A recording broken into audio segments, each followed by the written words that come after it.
कक्षा 9 के भैया बहनों को शुभाशीष। प्रिय भैया बहनों, हम सब मैथिली शरण गुप्त द्वारा रचित खंड काव्य पंचवटी का भावार्थ समझ रहे हैं। आज हम सब जिन 4 पंक्तियों का भावार्थ समझने जा रहे हैं उसे आप लोग ध्यान पूर्वक समझने का प्रयास करिए।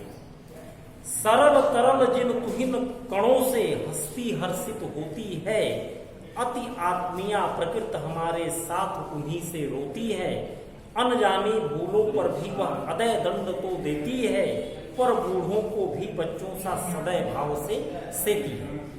यहाँ पर लक्ष्मण जी रात्रि में बैठे बैठे प्रकृति के न्याय विधान पर विचार कर रहे हैं और प्रकृति के आत्मीयता पर भी विचार कर रहे हैं। लक्ष्मण जी सोच रहे हैं कि सरल तरल जिन तुहिन कणों से हस्ती हर्षित होती है।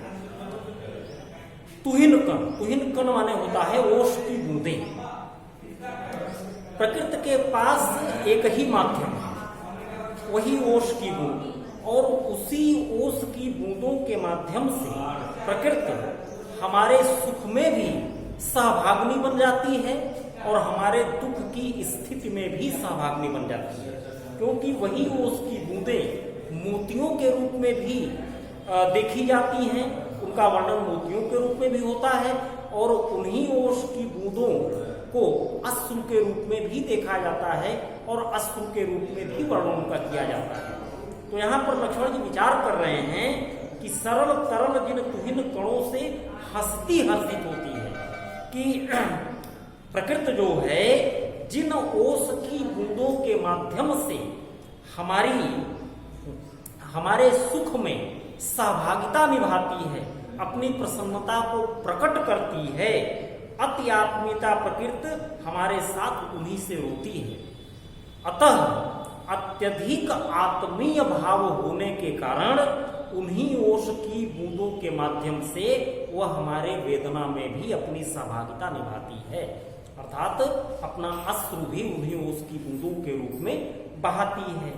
अनजानी भूलों पर भी वह अदय दंड तो देती है, लेकिन प्रकृति का जो न्याय विधान है वो बड़ा कठोर है कि मनुष्य से अगर कोई भूल अनजाने में भी हो जाए तो प्रकृति उसको क्षमा नहीं करती है।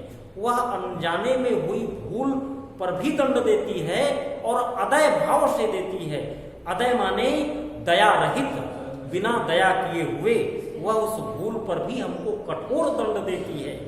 तो जहां एक तरफ उसका न्याय विधान इतना कठोर है, वहीं दूसरी तरफ उसमें इतनी संवेदना भी है कि पर बूढ़ों को भी बच्चों सा सदै भाव से सेती है, कि जिस तरह से माता अपने छोटे से बच्चे का पालन पोषण करती है, उसकी सुरक्षा का ध्यान रखती है, उसी प्रकार प्रकृति भी एक माता की भांति वृद्ध जनों का पालन पोषण और उनकी देख रेख उसी तरह से करती है जैसे माता अपने बच्चे का पालन पोषण करती है। प्रिय भैया बहनों, निश्चित रूप से भावार्थ समझ में आया होगा। शब्दार्थ लिखा हुआ है, इसको कॉपी में नोट करके याद कर लेंगे, भावार्थ कॉपी में नोट करके तैयार कर लेंगे।